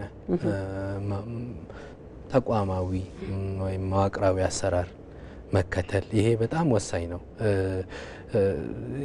ያገኘነው ልምድ አለ። አሁን እንግዲህ በታላቁ የኢትዮጵያ ህዳሴ ግድብ ከመሰረተ ድንጋይ እስከ አሁን ድረስ ያገኘናቸው ልምዶች አሉና እነዛን ልምዶች ከነዛ ልምዶች የነበሩ ድክመቶችን የነበሩ በጎ ተሞክሮችን በመቀመር ተቋማዊ ማድረግ አንዳንድ ነገሮችን የሌጋል ኤንድ ቴክኒካል ጉዳዮች እንዳልኩሽ የህጋዊና ቴክኒካዊ ጉዳዮችን በማጠናከር የኃይል አቅርቦት ጉዳይ ለምሳሌ ይሄ አንዱ መነሻ የሚሆነው የኢትዮጵያ ታላቁ የኢትዮጵያ ህዳሴ ግድብ ፕሮጀክት መጠናቀቅ ለአጀንዳ 2063 ለአፍሪካ ህብረት በ2063 አህጉሪቱን ወደ አንድ አስተሳስራለሁ ብሎ ያቀደው እቅድ አለ። አፍሪካ ህብረት ወይም እኛ አፍሪካ ህብረት አባል ሀገራት አቅደናል።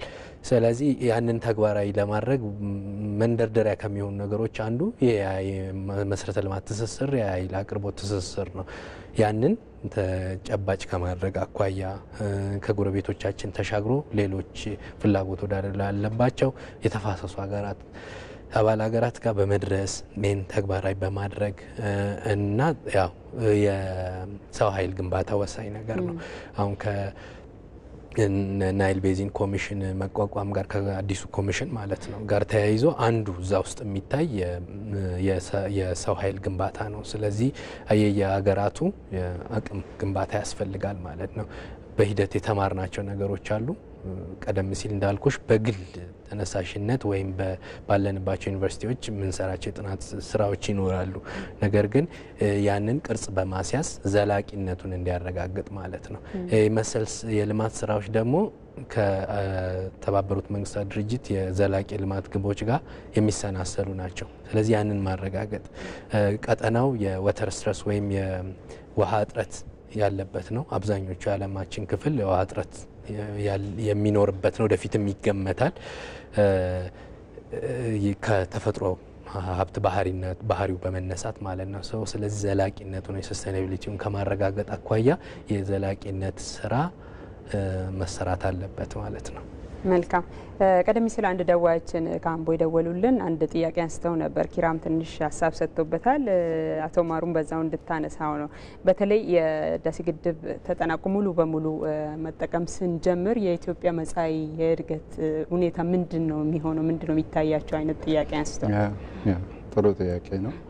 የኢነርጂ ፖለቲካ ነው ባይዘው። ኢነርጂ ያለው ሰው ሁሉ ነገር አለው። አሁን ሲጠናቀቅ የኢትዮጵያ እድል እነዚህን ታሪኮች እንደግማለን። ኦብቪየስሊ እያወራን የነበርነው የኢትዮጵያ የአዋርዷት የነበረው ድህነት ነው። ታሪክ አላዋረዳትም። በጣም ገናና ታሪክ አላት።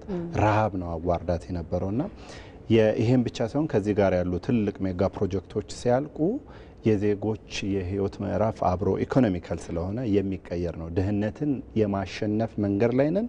ግን ሪል ደግሞ አሸንፈነው ለዓለም እናሳያለን። ዜጎቻችን ቀና ያሉ ይሆናሉ ነው። ኢነርጂ ሁሉን ነገር ስላለው ኢነርጂ ኢኮኖሚ አለው፣ ኢነርጂ ፖለቲካ አለው፣ ኢነርጂ ኢንቫይሮንመንት አለው፣ ኢነርጂ ሁሉ ነገር አለው። ኢትዮጵያ ይህን ህዳሴ ግድብ ጨርሳ የምንልበት ምዕራፍ ላይ አይደለንም። ኦልሞስት እየተጠናቀቀ ነው። ነገር ግን ኢኮኖሚካሊ እናውራ ከተባለ ኢትዮጵያ የኢነርጂ አቅርቦት አላት ማለት በቀጥታ የሚያያዘው ኢራዲኬሽን ኦፍ ፖቨርቲ ድህነትን የምንዋጋበትን ፍጥነት በጣም ነው የምንጨምረው። ስራ አጥነት ነው አሁን በጣም እያሰቃየን ያለው። ምክንያቱም እኛ 135 ሚሊዮን ነን። ኢነርጂ እነዚህ ነገሮች በሙሉ ነው የሚፈውሰው። ኢንዱስትሪዎች ይተከላሉ። እዛ ያለው ከሰፈር ከተነሳን አሁን ባህሩ 256 ኪሎ ሜትር ይመስለኛል አይደል የሸፈነው ኢስሎት። እነዚህ ተያይዞ የሚመጡት የኢኮኖሚ ቡስት ስለሚያደርጉ የስራ አጥነት ቁጥሩን ይቀንሳል። ቀጥታ የሳቸው መልስ ለመመለስ ነው። ወደ ኢነርጂ ከመጣን ግን ዓለም ላይ ያለው ስርዓት ምንድነው? ሲኖርሽ ፈላጊዎችሽ በጣም ብዙ ናቸው። እንደው ቻይናና ህንድ ሰሞኑን ባሳዩት ቴክኖሎጂ በሁለቱ ጎራ የተሰለፈው የዓለም ቡድን የሚገዙትን እቃ የሚደውሉበትን የሚፈልጉትን የሚደራደሩትን ነው የመረጡት። ያ ማለት ነው ዓለም ኢነርጂ። በሌላ በኩል ደግሞ ይሄ ግድብ ሲያልቅ የሚኖረው የኢኮኖሚ ተጽዕኖ እጅግ በጣም ትልቅ ነው። ከዛ ተነስቶ የኢትዮጵያን ጉዳይ ብቻ ሳይሆን ቀጠናውን አስተሳስሮ የኢኮኖሚክ ኢንቴግሬሽን በመፍጠር የስራ አጥነቱን በእጥፍ ሊያነሳ ይችላል ነው።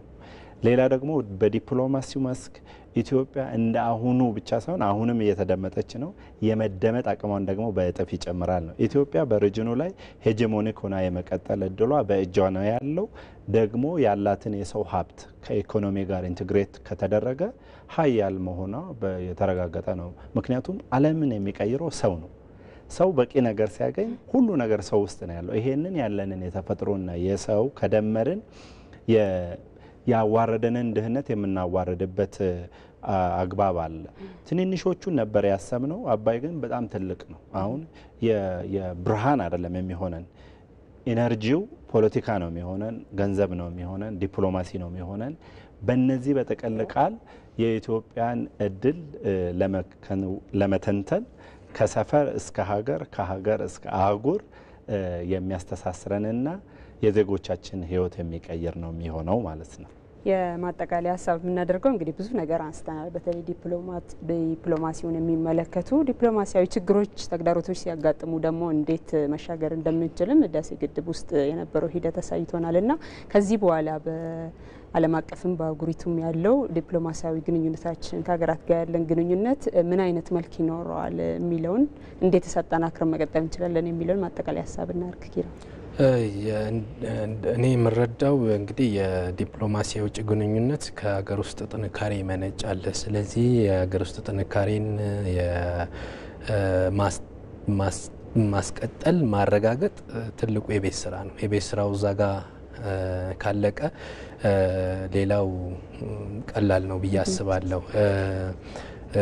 ቋሚ ጥቅም እንጂ ቋሚ ጠላት የለም የሚባል የተለመደ አባባል አለ በሀገራት ግንኙነት ወይም በዲፕሎማሲ ወይም በውጭ ግንኙነት ዙሪያ ማለት ነው። ስለዚህ ቋሚ ጥቅምን ከማረጋገጥ አኳያ ያው ከሌሎች ጋር የሚኖረንን ግንኙነት ጥቅም አይደል ፈልገን፣ ስለዚህ እነሱም ከኛ ጥቅም ፈልገው እስከሆነ ድረስ ያንን የምናረጋግጠው ደግሞ ያው የሀገር ውስጥ ጥንካሬዎችንን ስናስቀጥል ነው ማለት ነው። እነዚህ መሰል ፕሮጀክቶች ተጠናቀው ትልቁ የቤት ስራውን እዛ ጋር ደዋያችንም እንዳሉት ማለት ነው። ከዚህ በኋላ ምንድነው የሚሆነው ነው ትልቁ። ይሄ ፍራጃይል የሆነውን ቀጠናችንን የምናስተሳስርበት ነው ወይ? አሁን እንደምታውቁት በሱዳን ካለው ግጭት ባለ ግጭት ነው እንጂ ከሌሎቹ ሶስቱ ሀገሮች የኢትዮጵያ አየር ኃይል ከሚገዙ ሀገሮች ከታቀደው እቅድ በላይ ነው ገቢ የተገኘው በአሁኑ ወቅት እና ሱዳን ያው የእርስ በርስ ጦርነት ላይ ስላለች ያ በግማሽ ያህል የመቀነስ ታይቷል።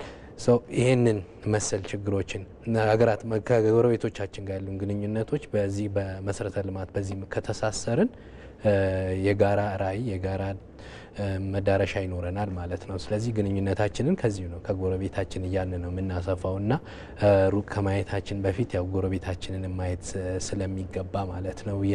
የኛ ቁስል ለነሱ የነሱ ቁስል ለኛም ስለሚተርፍ ማለት ነው። ስለዚህ ግን ወሳኙ ነገር ያው የሀገር ውስጥ ሁኔታን አንጸባራቂ ነው ለውጭው። መልካም አቶ ማሩ የማጠቃለያ ሀሳብ ጨምርበትና እናጠቃለን። እንኳን ደስ አላችሁ ነው የማጠቃለያ ሀሳብ። ግድቡ እየተጠናቀቀ ሲሆን ተጠናቋል። ቀጣዩ ጊዜ በኤነርጂ ትስስር ቀጠናውን የምንዳስስበት ችግሮች የሚፈቱበት ይሆናል ብዬ ተስፋ አደርጋለሁ። መልካም እጅግ አድርጌ አመሰግናለሁ አቶ ማሩ አብዲ የዓለም አቀፍ ግንኙነት ባለሙያና ተንታኝ፣ እንዲሁም አቶ ኪራም ታደሰ የድንበር ተሻጋሪ ውሃ ሀብቶች ተመራማሪ እዚህ ስቱዲዮ ድረስ መጥታችሁ ሰፊ ውይይት ስላደረጋችሁ ስለነበረን ቆይታ ከልብ አመሰግናለሁ። ውድ ተመልካቾች እናንተም በያላችሁበት ሆናችሁ በዛሬው ዳጉ ውይይታችን የኢትዮጵያ ታላቁ ህዳሴ ግድብ ዲፕሎማሲያዊ ጉዞን የዳሰስንበትን ውይይት ስለተከታተላችሁ ደውላችሁ ሀሳባችሁን ስላጋራችሁን ከልብ እናመሰግናለን። መልካም ጊዜ ይሁንላችሁ።